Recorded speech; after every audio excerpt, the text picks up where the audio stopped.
Thanks for popping in, checking out Nim. This is going to be a really fast walkthrough, kind of just showing how it works.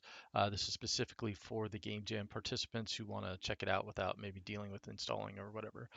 So what you see here, I have two clients up and running, and oops, that should be fine. So this first one we can set up as a host. Already did it. I can choose an avatar here. So this is not my artwork. I purchased this artwork for this Game Jam. The artist is referenced in the itch.io page, so you can check it out if you want. So we'll save that, come in here, and I can, if there were a bunch of games, they'd all be listed here. This is the Firebase portion where when we create a new hosted session, we upload that to Firebase, and then all other players will download that and see their games that are available. So I can configure this. I can add a title if I want. And then I can make it private.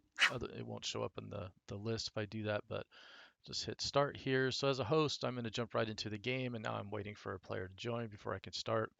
And so on the right side here, we'll set up my profile.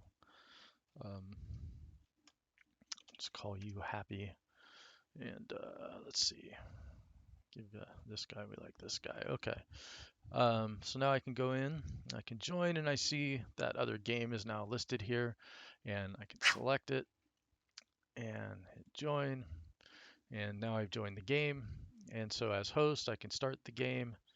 And if you've never played Nim, the objective of Nim is to not be the player who grabs the last match. So um, that's what you want to end up making sure that the other player is forced into taking the last match.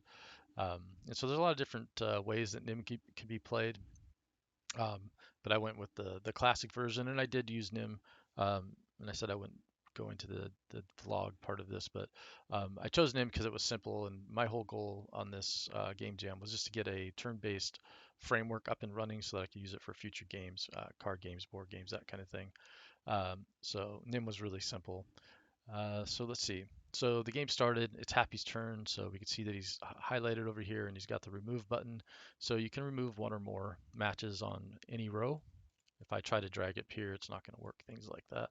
So he'll just remove some matches, and then we can see that the turn switched over to the host, and so it's the host's turn. He'll remove some matches, and you proceed like this until all the matches are removed except for one.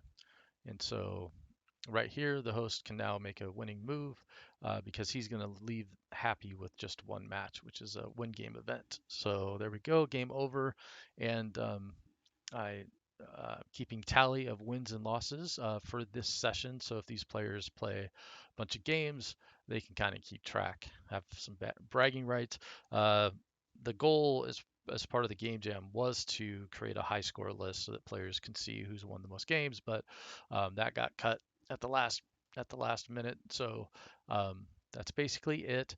Uh, the other part of getting all this set up, uh, which I won't go too deep into, it was getting it so that when players leave, all the right things happen here for the host. We reset the player and all that kind of thing. So now the host is waiting for a new player to join before they can start a new game. And this player can actually come back in and see that this game session is still live and rejoin it if they need to. So maybe they get disconnected or rage quit and decide they don't want to do that. I don't know. And then also, if the host leaves, what to do is kick both the players out and then update this list to get rid of the session. So a lot of work went into that kind of error handling or just event handling. But that's basically it. That is Nim. That was the work that was done for this game jam. All right, thanks. Bye.